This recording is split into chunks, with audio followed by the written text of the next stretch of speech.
오늘 말씀은 고린도후서 4장 1절에서 18절의 말씀입니다. 고린도후서 4장 1절에서 18절 같이 읽겠습니다. 시작. 그러므로 우리가 이 직분을 받아 긍휼하심을 입은 대로 낙심하지 아니하고 이에 숨은 부끄러움의 일을 버리고 속임으로 행하지 아니하며 하나님의 말씀을 혼잡하게 하지 아니하고 오직 진리를 나타내므로 하나님 앞에서 각 사람의 양심에 대하여 스스로 추천하노라. 만일 우리의 복음이 가리웠으면 망하는 자들에게 가리워진 것이라. 그 중에 이 세상의 신이 믿지 아니하는 자들의 마음을 혼미하게 하여 그리스도의 영광의 복음의 광채가 비치지 못하게 함이니 그리스도는 하나님의 형상이니라. 우리는 우리를 전파하는 것이 아니라 오직 그리스도 예수의 주 되신 것과 또 예수를 위하여 우리가 너희의 종된 것을 전파함이라. 어두운 데 빛이 빛이라 말씀하시던 그 하나님께서 예수 그리스도의 얼굴에 있는 하나님의 영광을 아는 빛을 우리 마음에 비추셨느니라. 우리가 이 보배를 질그릇에 가졌으니 이는 심히 큰 능력은 하나님께 있고 우리에게 있지 아니함을 알게 하려 함이라. 우리가 사방으로 우겨쌈을 당하여도 쌓이지 아니하며 답답한 일을 당하여도 낙심하지 아니하며 박해를 받아도 버림받지 아니하며 거꾸로 트림을 당하여도 망하지 아니하고 우리가 항상 예수의 죽음을 몸에 짊어짐은 예수의 생명이 또한 우리 몸에 나타나게 하려 함이라. 우리 살아있는 자가 항상 예수를 위하여 죽음에 넘겨짐은 예수의 생명이 또한 우리 죽을 육체에 나타나게 하려 함이라. 그런즉 사망은 우리 안에서 역사하고 생명은 너희 안에서 역사하느니라. 기록된 바 내가 믿었으므로 말하였다 한것 같이 우리가 같은 믿음의 마음을 가졌으니 우리도 믿었으므로 또한 말하노라. 주 예수를 다시 살리시니가 예수와 함께 우리도 다시 살리사 너희와 함께 그 앞에 서게 하실 줄을 아노라. 이는 모든 것이 너희를 위함이니 많은 사람의 감사로 말미암아 은혜가 더하여 넘쳐서 하나님께 영광을 돌리게 하려 함이라. 그러므로 우리가 낙심하지 아니하노니 우리의 겉사람은 낡아지나 우리의 속사람은 날로 새로워지도다. 우리가 잠시 받는 환난에 경한 것이 지극히 크고 영원한 영광에 중한 것을 우리에게 이루려 함이니 우리가 주목하는 것은 보이는 것이 아니요 보이지 않는 것이니 보이는 것은 잠깐이요 보이지 않는 것은 영원함이니라. 아멘. 기도하겠습니다. 생명의 주님, 감사와 찬양을 드립니다. 주님 앞에 나왔습니다. 겸손히 주의 말씀에 귀 기울이기를 원합니다. 말씀이 역사하셔서 우리 심령 가운데 들려주시고 우리가 말씀을 통하여서 하나님을 만나는 그런 귀한 시간 되게 하여 주옵소서. 우리 주 예수 그리스도 이름으로 기도합니다. 아멘.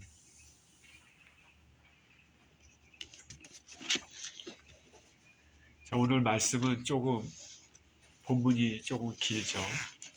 네. 말씀을 전할 때마다 앞에서 제가 말하는 그 말이 중요한 것이 아니라 하나님 말씀 자체가 중요하다. 하나님 말씀 자체가 역사하신다라는 것을 믿으시길 바랍니다. 예수 그리스도께서는 말씀이시기 때문에 그 말씀을 읽음으로 혹은 묵상함으로 또 말씀 가운데 기도함으로 주님께서 역사하실 줄 믿습니다. 미국에 주가 참 많죠. 광대한 땅입니다. 미국의 많은 주 중에서 가장 큰 주는 알래스카 주입니다. 면적이 171만 8천 제곱킬로미터라고 합니다. 북극과 가까워서 매우 춥습니다. 그래서 많은 사람들이 살고 있지 않습니다. 수도 앵커리지하고 몇몇 도시들 외에는 사람이 거주하지 않는다고 합니다. 이 알래스카가 미국 땅이 된 것은 1867년 제정 러시아로부터 720만 달러라는 돈으로 사들였다고 합니다.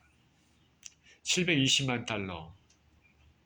물론 지금 달러 가치하고는 틀리겠지만은 그 당시의 달러 가치를 생각한다 하더라도 터무니없이 낮은 가격입니다.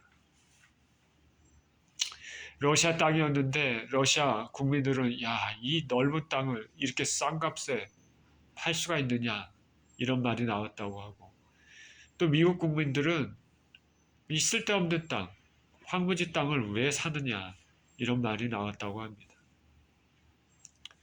당시 미국의 그 국무장관이 슈워드라는 사람이었는데, 이 사람이 이 땅을 구입하는 모든 것들을 이렇게 한 것 같습니다. 사람들이 참으로 슈워드가 어리석다 이런 얘기를 많이 했다고 합니다. 그런데 처음 계약할 때는 몰랐지만은 시간이 지나면서 이 알래스카라는 땅이 가치가 있는 땅임을 밝혀졌습니다. 금도 있고 은도 있고 석유도 있고 자원들이 발굴이 됐습니다. 그리고 미소 냉전을 거치면서도 지정학적으로도 매우 중요한 지역이 되었습니다. 금, 은, 석유, 천연가스, 철, 주석, 니켈 이런 천연 자원들이 발견돼서 말 그대로 보화 같은 땅이 됐습니다. 석탄의 양은 전 세계 매장량 1위라고 합니다.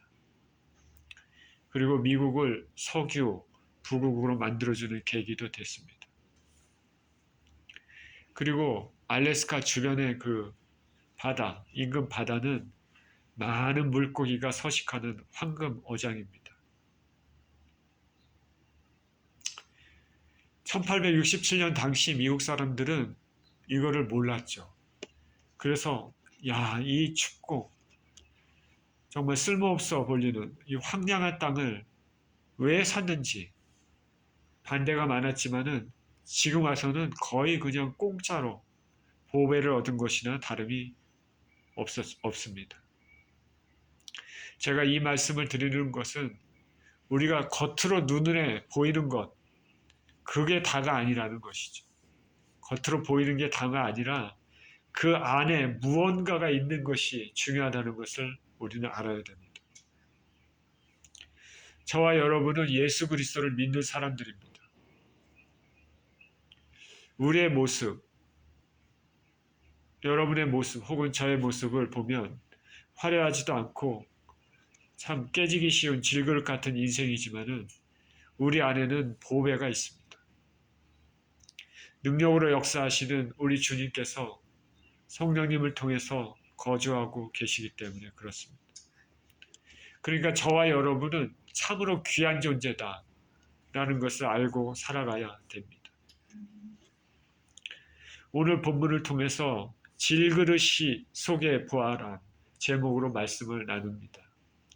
1절에 이렇게 시작합니다. 그러므로 우리가 이 직분을 받아서 긍휼하심을 입은 대로 낙심하지 아니하고 이에 숨은 부끄러움의 일을 버리고 속임으로 행하지 아니하며 하나님의 말씀을 혼잡하게 하지 아니하고 오직 진리를 나타내므로 하나님 앞에서 각 사람의 양심에 대하여 스스로 추천하노라. 사도 바울이 우리 복음 전하는 사람들의 자세에 대해서 말씀합니다. 이건 그러므로라고 시작합니다. 그 말을 보면 앞절에 무슨 말들이 있다는 것이죠.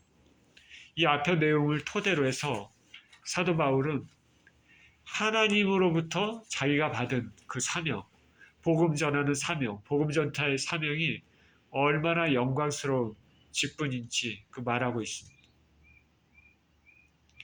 구약의 위대한 모세는 율법을 통해서 정죄의 직분을 전했습니다.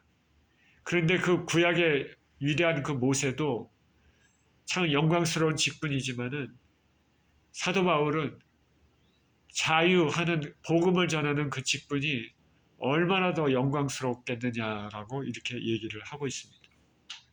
그러므로 우리가 이 직분을 받아. 복음을 전하는 직분이 얼마나 영광스러운가. 복음을 전하다가 받고 있는 여러 가지 모함이나 방해, 그런 것 때문에 때로는 낙심도 들지만 그렇지나 낙심하지 않고 복음 사명을 위해서 전진하고 있습니다. 우리가 신약시대에 살고 있는데 우리 신약시대에 살고 있는 저와 여러분은 구약시대에 살고 있는 사람들보다 훨씬 더 복되다는 것을 믿으시길 바랍니다. 왜냐하면 우리는 예수 그리스도를 통하여서 믿음의 은혜를 직접 경험하고 성령이 함께 하심도 경험하고 있기 때문에 그렇습니다. 하나님의 경륜입니다. 하나님께서 이렇게 정하신 것입니다. 그러니까 저와 여러분은 참으로 복된 인생이다라는 것을 믿으시길 바랍니다.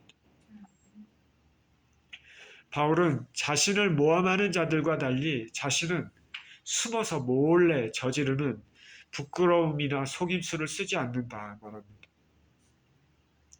이 말은 뭐냐면 바울 말고 다른 사람도 무슨 하나님의 일을 한다고 이렇게 말을 하는 사람들이 여기저기서 사역한다고 하는 사람들이 있다는 것이죠. 바울의 적대자들은 바울에게 얘기합니다. 바울은 믿음만 강조한다. 그는 율법을 지키지 않는다. 그것에 대해서 바울이 반박하고 있습니다. 바울이 반박하는 사람들은 자신들은 율법의 수호자라고 자처하지만은 실제로서는 숨어서는 율법을 지키지 않는 부끄러운 일을 벌이고 있다는 것을 암시하고 있습니다. 바울은 복음 전하는 자로서 빛의 자녀로서 어두운 데 행하는 숨은 죄를 짓고 있지 않다 말합니다. 저와 여러분이 하나님의 자녀들이고 복음으로 사는 사람들이라면 어두운 데 행하는 숨은 죄를 짓지 말아야 됩니다. 우리 주님의 제자들은 남이 볼 때나 보지 않을 때나 언제나 정직해야 된다라는 것을 알 수가 있는 것입니다. 그리고 바울은 하나님의 말씀을 혼잡하게 하지 않는다라고 말합니다. 하나님의 말씀을 혼잡하게 하지 않는다. 과거에도 그랬지만은 지금 이 시대도 하나님 말씀이 혼잡하게 된 시대죠. 혼잡하게라는 헬라어 원어는 불순물을 섞다라는 뜻을 가지고 있습니다.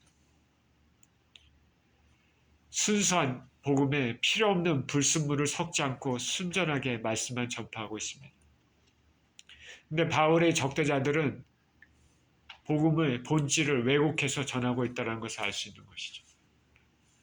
오늘날 교회에서도 구원의 본질, 복음의 본질에 대해서 여러 가지 불순물을 섞어서 전하는 경우가 종종 있습니다. 지금 이것이 한국 교회에서도 문제고 미국에서는 어떤지 모르겠습니다. 불순물을 섞어서 전한다.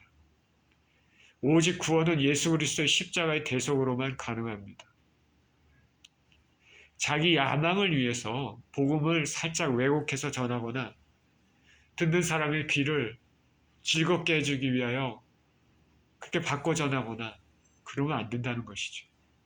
그리고 듣는 사람들도 마찬가지입니다. 전하는 사람에게 내 입맛에 맞는 내 귀를 긁어주는 그런 말만 듣기를 원하고 그런 걸 강요해서도 안 된다는 것이죠. 우리는 잘못된 메시지에 환호하면 안 됩니다. 왜냐하면 잘못된 복음으로 인해서 전하는 사람이나 듣는 사람이나 영원한 생명을 잃어버릴 수 있기 때문에 그렇습니다. 바울이 또 말씀하는 것은 복음에 대한 순전한 전파. 이거는 하나님 앞에서 하는 것이다. 사람들의 양심에 대해서도 바울 자신이 자신을 추천한다. 제가 이렇게 말씀을 전하지만 이거는 여러분이 듣기는 있지만은 하나님 앞에서 하는 것입니다. 하나님이 듣고 계시는 것이죠. 그리고 바울 자신이 자신을 추천한다. 자신의 양심에 대해서 말합니다. 거짓됨 없이 부끄러움 없이 온전한 복음 전파의 사명을 하고 있다라고 얘기합니다. 복음 전파는 자신의 이익을 위한 수단이 되어서는 안 됩니다.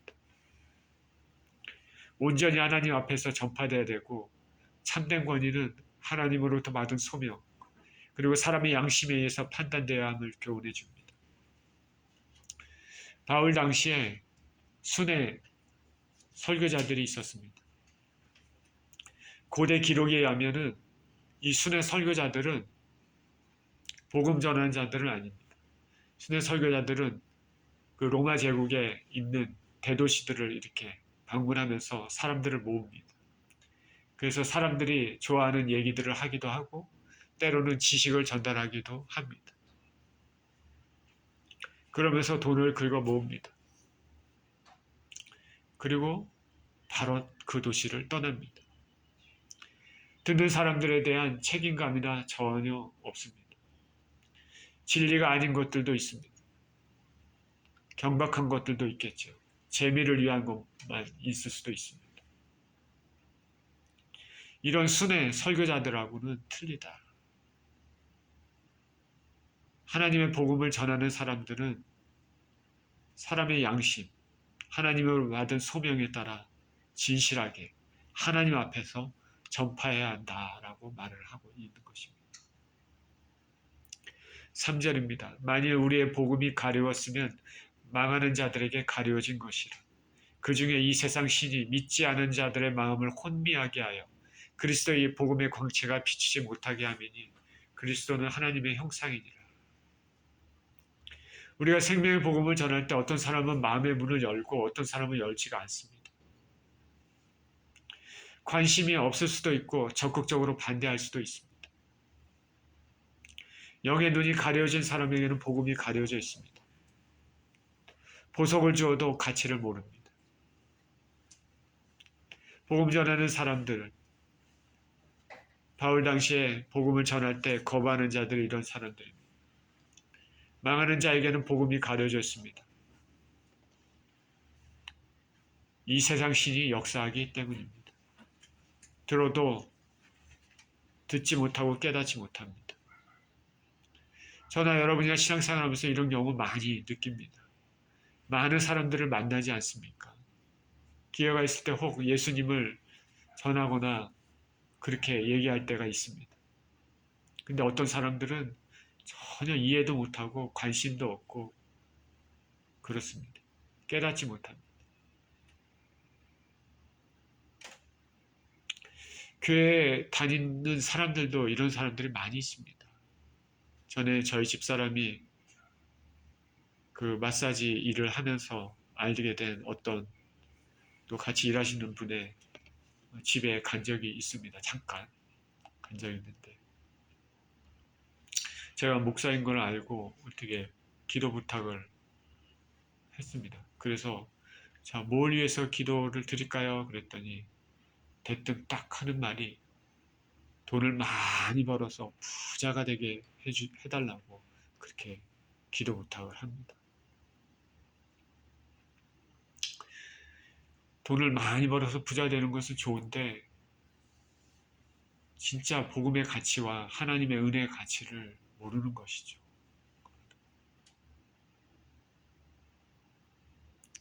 그 머리 가운데, 그 마음 가운데 생각하는 것이 그런 쪽으로 항상 그것만 가득 차 있기 때문에 그런 것입니다.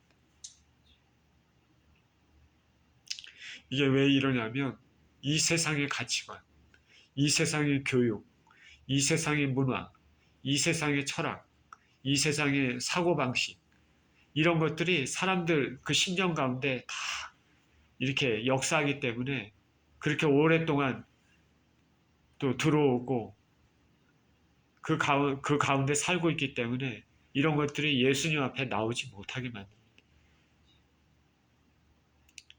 학교에서 진화론을 학생들에게 어린에게 다 가르치면 창조론을 얘기하면 받아들이지가 않죠. 그런 것입니다. 사단은 이 세상에 역사하면서 사람들에게 안 좋은 것들, 잘못된 것을 진리로 그렇게 만들어버립니다. 이 세상의 문화와 가치관을 통해서. 그렇기 때문에 눈이 가려워졌습니다. 복음을 전해도 말씀을 뿌려도 사단이 그 말씀을 재빨리 가로채 가는 것입니다. 잘 모르는 것이죠. 이 세상 신이 믿지 아니하는 자들의 마음을 혼미하게 하는 것입니다. 에베소서 2장 1절 2절에 이렇게 얘기합니다. 그는 허물과 죄로 죽었던 너희를 살리셨도다. 그때 너희는 그 가운데 생하여 이 세상 풍조를 따르고 공중의 권세 잡은 자를 따랐으니 곧 지금 불순종의 아들들 가운데서 역사하는 영이라. 자기 자신의 영혼에 대하여 진지하게 생각해 보지 않는 사람들은 이 세상에 보이는 것에만 관심이 있습니다. 이 세상 너머의 세계가 있다는 것을 모르는 사람들은 복음의 가치를 모릅니다.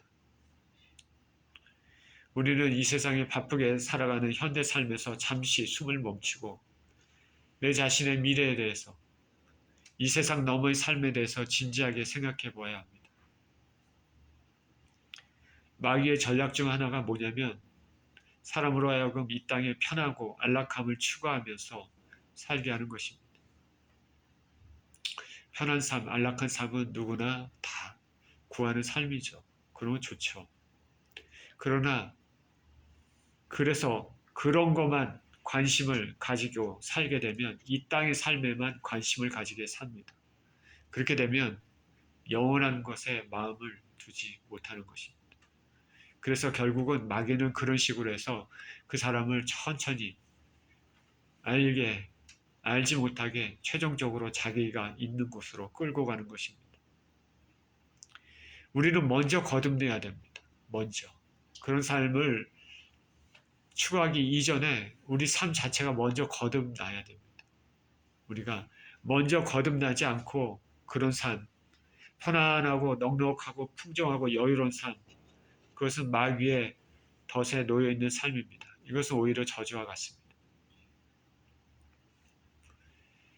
C.S. 루이스 같은 유명한 기독교 작가가 이런 얘기를 했습니다.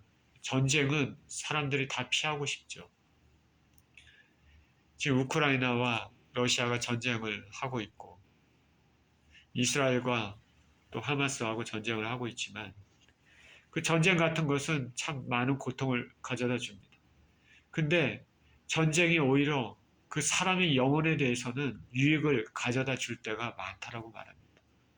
왜냐하면 항상 죽음이 자신 앞에 놓여있기 때문에 미래에 대해서 내가 죽고 난 이후에 어떤 일이 일어나는지 진지하게 생각하고 하나님께 나올 수 있기 때문입니다.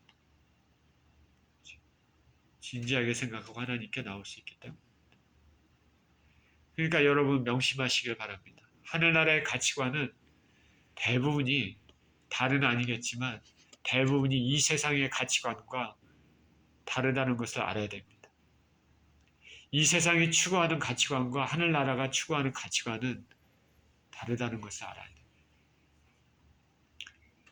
이 세상이 추구하는 가치관은 저 사람처럼 대통령이 되라, 일론 머스크처럼 전 세계 가장 부자가 되라, 유명한 사람이 되라, 명예를 얻어라. 이 세상의 가치관은 그것입니다. 하늘나라의 가치관은 뭔지 아십니까?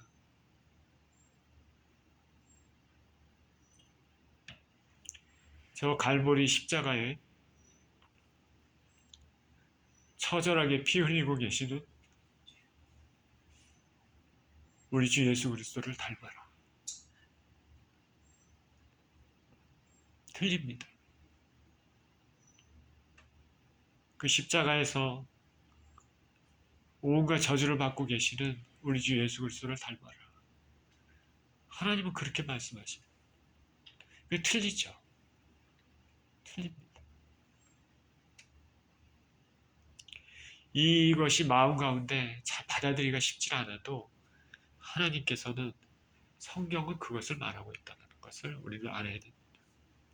우리 마음은 혼미해지지 않게 우리를 잘 지켜야 됩니다. 그러면 이거 뭔가 손해가 보는 것 같은데 뭐 그런 식으로만 살면은 이 세상에 뭐 어떻게 사나. 그렇지 않습니다. 하나님께서 우리에게 예비하시고 베풀어 주실 것은 우리 마음으로, 생각으로 상상하는 것, 그 이상으로 놀라운 것입니다. 하나님께서 그거를 준비하시고 베풀어 주시길 원하세요. 그거를 받을 만한 우리가 그릇이 될 수 있도록 이 땅에서 잘 준비되고 받게 되는 것입니다. 하나님께서 무조건 희생만 강요하시는 그런 분은 아니다. 그걸 꼭 믿으시고요. 이 세상 것에 너무 관심을 가지 마시고 영원한 것에 관심을 가지시고 하나님의 뜻에 우리가 초점을 맞추면서 살아야 되는 것입니다. 마음이 혼미해지지 않도록 잘 지켜야 된다. 5절입니다. 우리는 우리를 전파하는 것이 아니라 오직 그리스도 예수의 주 되신 것과 또 예수를 위하여 우리가 너희의 종된 것을 전파합니다. 어두운 데에 빛이 비치라 말씀하시던 그 하나님께서 예수 그리스도의 얼굴에 있는 하나님의 영광을 아는 빛을 우리 마음에 비추셨느니라. 바울이 전파하는 것은 자신이 자신을 전파하는 것이 아니라 예수께서 주가 되신다는 것. 그리고 예수님을 위해 자신들이 고린도 교인들의 종이 된다는 것을 전파한다. 복음 전하는 자의 자세인데 예수께서 주가 되신다는 것을 전파할 뿐만 아니라 듣는 자들을 종같이 종처럼 섬기기까지 해야 한다 말합니다. 바울 일행은 자기 자신을 잘남을 전파하지 않았습니다. 오직 예수님만 전파했습니다. 전하는 자가 자신의 잘남을 전파하면 그건 잘못한 것입니다. 설교자가 설교를 할 때 자신만 드러나면 그거는 잘못한 것입니다. 하나님의 영광을 가로채는 일이기 때문에 그렇습니다. 예수 그리스도의 은혜만 하나님의 영광만을 드러내도록 힘써야 됩니다.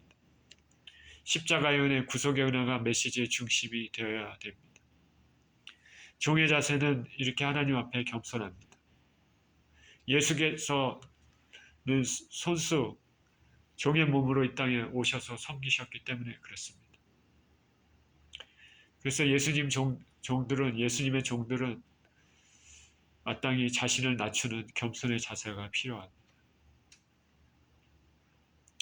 빛이 있으라 말씀하신 하나님께서 하나님의 영광이 예수님에게 있다는 것을 알도록 믿는 사람들의 마음에 빛을 비추셨습니다. 어두운 마음이 진리로 인해 밝게 됐습니다. 지난주 제가 말씀을 전하지 않았습니까?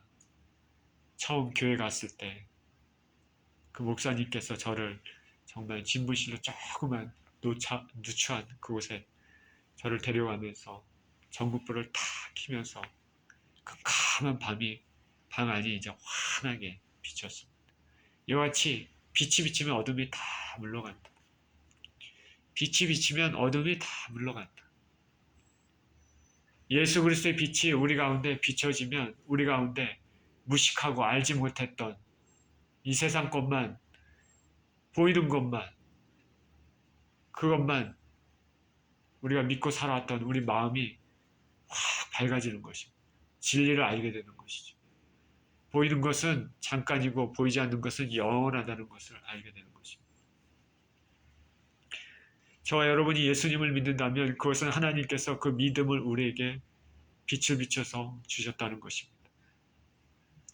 예수 그리스도를 통해서 하나님의 영광을 아는 빛 비춰주셨습니다. 그러니 얼마나 영광스럽고 감사한 일입니까? 바울 자신도 몰랐지만 다메섹 상에서 빛으로 오신 예수님을 만나 변화됐습니다. 게다가 예수님을 전하는 직분을 받았으니까 사도의 직분을 받았으니까 얼마나 영광스럽습니까? 예수님께서 자신과 같이 예수 믿는 자들을 핍박하고 죽이려고 하는 죽이기까지 했던 자신과 같은 자들에게 대해서도 1절 오래 참으사 후에 예수님을 믿는 자들의 본이 되게 하셨다. 그러니 생명을 전하는 이방의 사도가 됐습니다. 7절입니다. 우리가 이 보배를 질그릇에 가졌으니 이는 심히 능력이 큰 것은 하나님께 있고 우리에게 있지 아니함을 알게 하려 함이라. 우리가 사방으로 우겨쌈을 당하여도 쌓이지 아니하며 답답한 일을 당하여도 낙심하지 아니하며 박해를 받아도 버림받지 아니하며 거꾸로 뜨림을 당하여도 망하지 아니하고 복음을 믿는 사람들 주의 종들에게는 이 세상의 어려움을 이길 힘이 있다. 우리 안에 보배가 있다. 예수님 믿는 사람들은. 그 보배는 예수 그리스도, 그리고 예수 그리스도의 복음입니다. 제가 작년에 우리 서브디비전에 있는 자주 보는 할머니들에게 성탄절을 맞아서 카드를 쓰면서 예수님을 전한 적이 있었습니다. 나이가 많으신 분들이니까 이 땅을 떠나기 전에 어떻게든지 예수님을 알기를 원합니다. 카드 안에 무슨 말을 써야 될까 생각하다가 이렇게 썼습니다. Jesus is a real treasure in our life. 이렇게 썼습니다. 예수님은 우리 삶에, 우리 생명이 진짜 보물이다. 보배다. 예수님을 침령해 모신 사람들은 보물을 가지고 있는 것이나 마찬가지입니다. 영원한 생명을 소유하고 있기 때문에 그렇습니다. 예수님을 모시고 있음으로 인해서 우리의 몸은 질그릇같이 깨지기 쉽고 보잘것없는 몸이지만은 예수님이 계심으로 인하여서 아름답고 위대해질 수 있다는 것입니다. 우리는 부족하지만 우리 안에 계신 예수님으로 인하여 우리는 아름답고 능력의 모습을 가질 수 있습니다. 우리가 연약함을 통해서 하나님의 능력이 나타납니다. 예수님 모신 사람들은 이런 능력이 있음을 알고 당당하게 살아가야 되겠죠.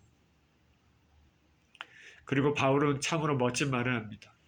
우리가 사방으로 우겨쌈을 당하여도 쌓이지 아니하며 답답한 일을 당하여도 낙심하지 아니하며 박해를 받아도 버림받지 아니하며 거꾸로 뜨름을 당하여도 망하지 아니하고.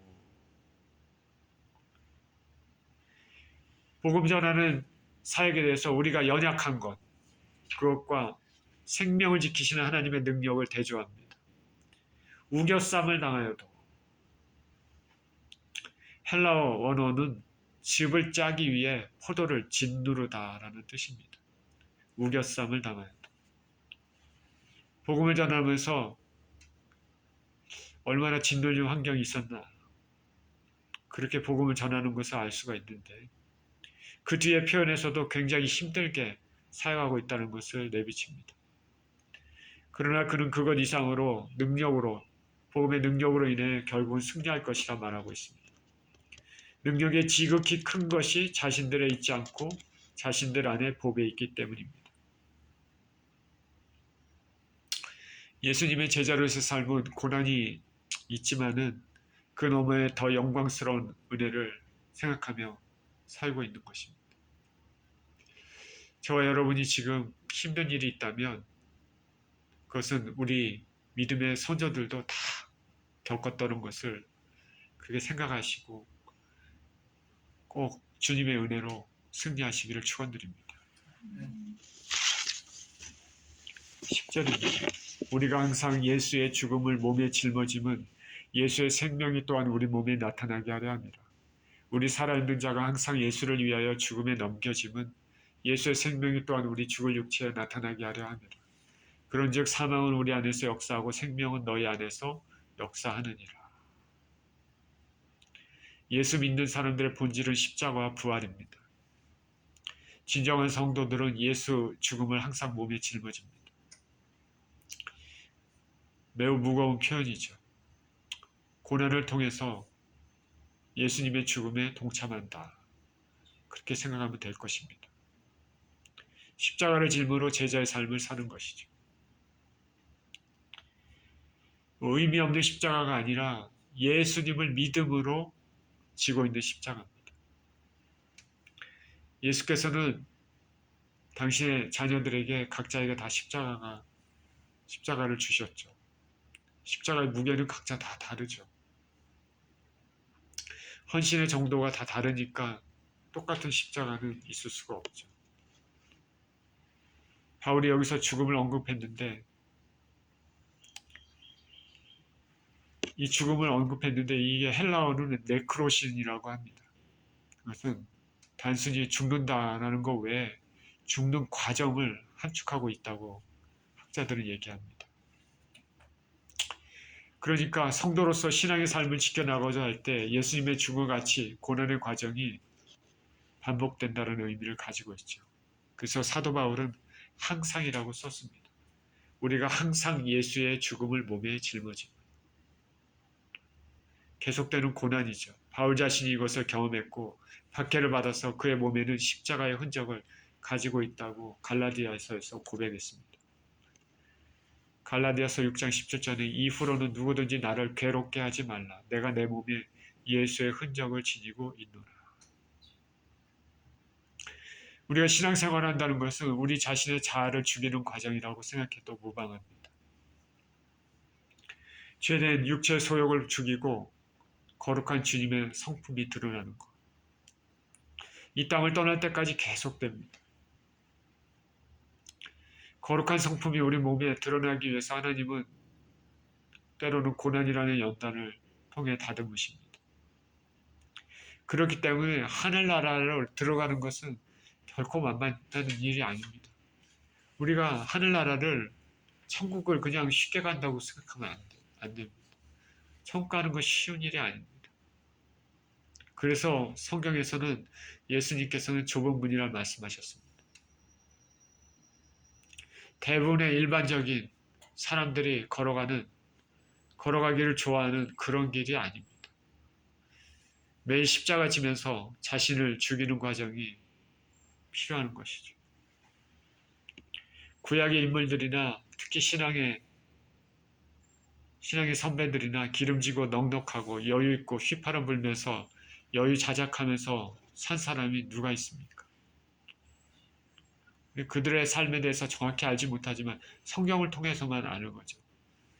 근데 보십시오. 어느 사람이 그렇게 살았습니까?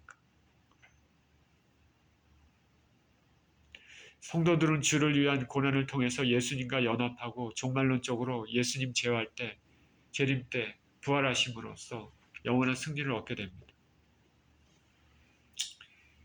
그 고난이 성도들에게는 사실 필수적인데 말씀드렸다시피 우리가 알아야 될 것은 고난은 고난으로 끝나지 않는다. 반드시 승리를 가져다 준다. 그리고 고난보다 더 큰 상상하기도 어려운 놀라운 축복이 기다리고 있다. 저와 여러분은 이것을 믿어야 됩니다. 그냥 믿는 것이 아니라 성경이 그것을 말하고 있기 때문에. 예수님을 믿으면서 겪는 고난은 반드시 보상이 있습니다. 예수님으로 인하여 흘린 눈물은 반드시 보상이 있습니다. 다 그것을 하나님께서 계수하고 계십니다. 그 보상은 여러분이 생각하고 있는 것 이상으로 놀랍고 큽니다. 우리는 이 기대와 소망을 가지고 살아야 됩니다. 바울은 우리 살아있는 자가 항상 예수를 위하여 죽음에 넘겨짐은 예수의 생명이 또한 우리 죽을 육체에 나타나게 하려 함이라 라고 말합니다. 예수님과 함께 죽으면 반드시 예수님과 함께 부활합니다. 기독교 신앙입니다. 그리스도의 고난은 패배의 표징이 아니라 그리스도의 생명을 소유하게 되는 승리의 표징입니다. 이렇게 바울 자신이 복음에 힘쓰면서 당하는 고난, 바울 자신이 매일 죽는 것 같은 그런 것들은 고린도 교회 성도들에게는 더욱더 큰 유익이 있다. 왜냐하면 생명이 그들 가운데 역사하기 때문이다. 그런즉 사망은 우리 안에서 역사하고 생명은 너희 안에서 역사하느니라. 주의 종의 고난이 깊을수록 성도의 영적 유익이 크다는 말입니다. 자, 사역자들에게는 사실 피하고 싶은 말입니다. 피하고 싶은 말이죠. 누가 고난당하는 것을 기뻐할 수 있을까? 근데 예수 그리스도의 고난이 깊으면 깊을수록 우리에게 은혜는 더욱더 넘친다는 것을 알아야 됩니다. 예수님의 고난의 절정의 그 죽음을 통하여서 우리가 생명을 얻었다는 것을 알아야 됩니다. 이것이 성경의 진리죠. 예수님의 가시 면류관은 우리의 영광의 면류관이 될 수 있습니다. 예수께서 채찍에 맞으심으로 우리가 나음을 입을 수 있는 근거가 되었습니다. 고난의 끝 예수님의 죽으심을 통해서 우리는 영원한 생명을 얻게 됐습니다. 13절입니다. 기록된 바 내가 믿었으므로 말하였다 한 것 같이 우리가 같은 믿음의 마음을 가졌으니 우리도 믿었으므로 또한 말하노라. 주 예수를 다시 살리시니가 예수와 함께 우리도 다시 살리사 너희와 함께 그 앞에 서게 하실 줄을 아노라. 이는 모든 것이 너희를 위함이니 많은 사람의 감사로 말미암아 은혜가 넘쳐서 하나님께 영광을 돌리게 하려 함이라. 기록된 바 내가 믿었으므로 말하였다는 것 같이 우리가 같은 믿음의 마음을 가졌으니, 이 시편 116편 10절을 인용했는데, 이 시편의 기자는 몸이 많이 아팠던 것 같습니다. 절망적인 질병과 그것으로 인한 낙담 가운데서도 근데 하나님께서 베풀어 주실 구원을 헤아리며 그 가운데서 어떻게 하면 가장 적절히 하나님께 헌신할 수 있을까 생각했습니다. 마찬가지로 바울도 사방으로 우겨쌈을 당하는 어려움에도 시편 기자와 같이 하나님을 믿고 복음을 증거한다고 말합니다. 어떠한 고난 가운데도 하나님께서 구원해 주신다는 믿음, 바울 자신의 믿음입니다. 그래서 어떠한 상황에도 절망하지 않고 계속 사도직을 수행할 수 있는 근거가 됩니다.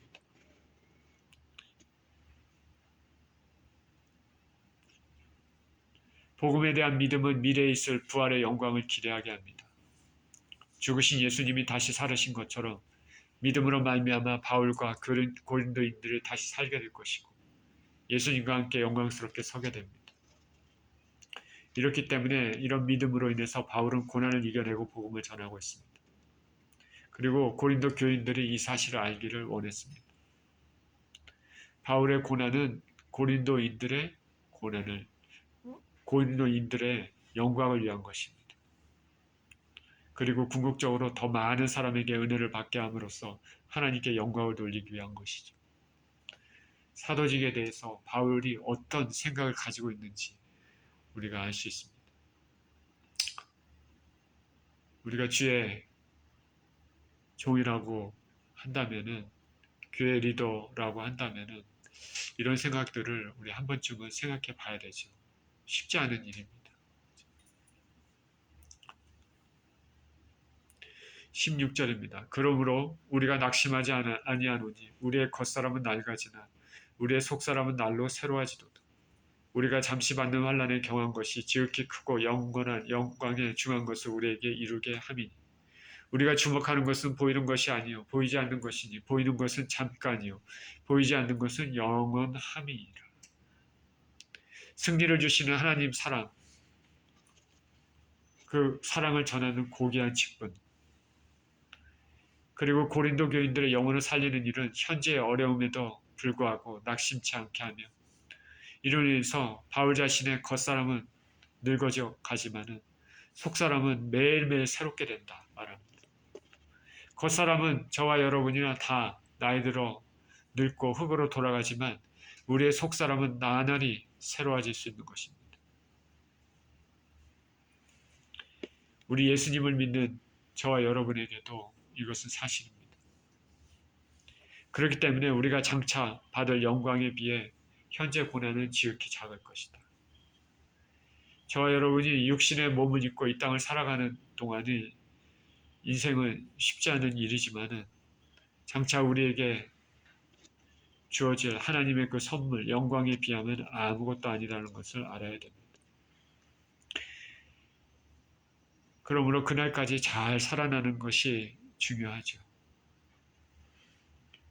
미래 삶, 영원한 삶에 대해서 관심 없이 현재 삶에만 집착하는 것은 지혜로운 삶이 아닙니다. 존 버니언이라는 사람이 철로역정을 썼는데 그 사람이 천국의 환상을 통해서 봤더니 이 땅의 아름다움, 이 땅의 보석은 천국에서 본 것에 비하면 타다 남은 시커먼 재와 같다고 말했습니다. 하나님이 예수님을 진정으로 믿는 사람에게 베푸실 그 은혜, 영광은 말로 다 형용할 수 없는 것입니다. 미래를 바라보고 소망을 가지고 현재 삶을 예수님 뜻대로 순종하며 살아야 되겠습니다. 우리가 지금 눈으로 보는 것, 육체로 보는 것들은 결국은 다 사라지지만 우리 육신의 눈으로 볼 수 없는 영의 세계는 영원하다는 것을 믿으시길 바랍니다. 바울이 가졌던 믿음을 우리도 가져야 되지 않을까. 하나님은 우리를 사랑하시며 어떤 환경 가운데서도 지키시고 보호하신다는 믿음을 가지고 살아야 되겠습니다. 내 눈물 닦으시고 건지시는 하나님이심을 믿어야 되겠습니다.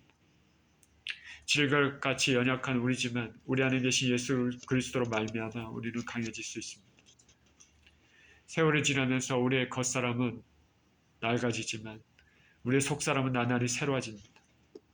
그날이 이를 때는 찬란한 아름다운 모습이 될 것입니다. 그래서 나를 사랑하시며 저와 여러분들을 사랑하시며 그 하나님을 생각하시며 우리 주 예수 그리스도를 끝까지 따르며 사시는 저와 여러분 모두 되시기를 예수 그리스도 이름으로 축원드립니다. 기도하겠습니다. 생명의 주님, 어떻게 해서 아버지 우리를 사랑하여 주셔서 우리에게 예수님 믿는 믿음을 주셨는지 감사할 따름입니다.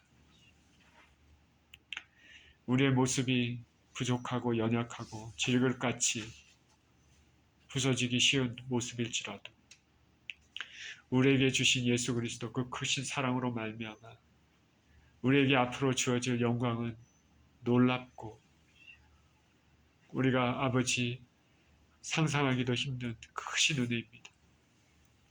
하나님 우리 아버지, 우리가 이 땅을 살아갈 때 쉽지 않은 인생이고 타락한 세상에서 살고 있기 때문에 참 힘든 인생일지라도 우리 삶을, 우리 마음을 하나님 앞에 온전히 초점을 맞추며 주님께 순종하며 한 걸음 한 걸음 걸어가게 하여 주셔서 아버지 하나님 이 땅을 마칠 때 영원한 당신의 나라로 아버지 우리를 인도하여 주시옵소서.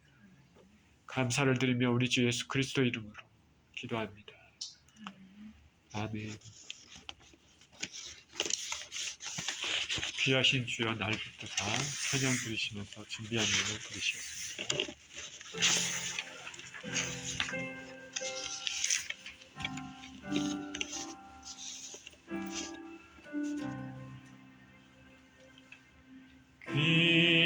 귀하신 주여 날 붙드사 주께로 날마다 더 가까이 정하늘 따라 나 올라가 주의 품 안에 늘 안기요 영생의 복 받기 원합니다.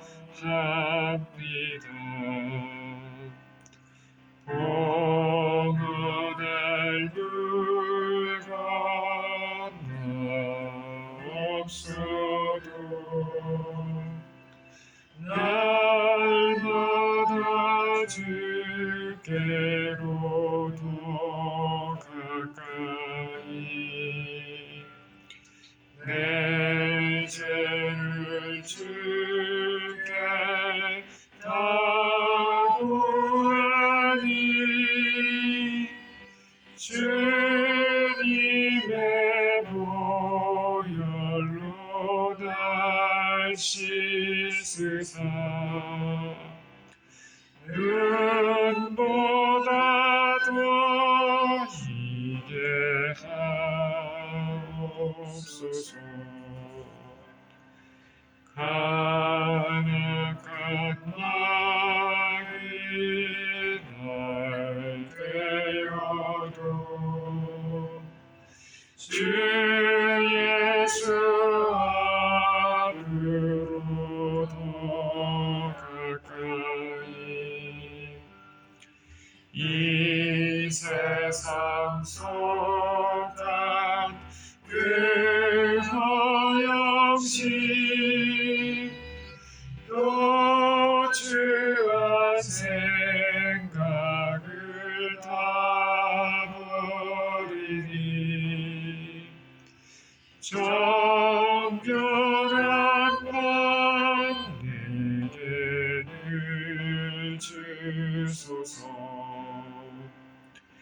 이 세상 내가 살 동안에 주께로 날마다 더 가까이 저 배는 천국 나 들어가 한없는 복락을 닦도록 풍성하는 해 주옵소서. 아멘.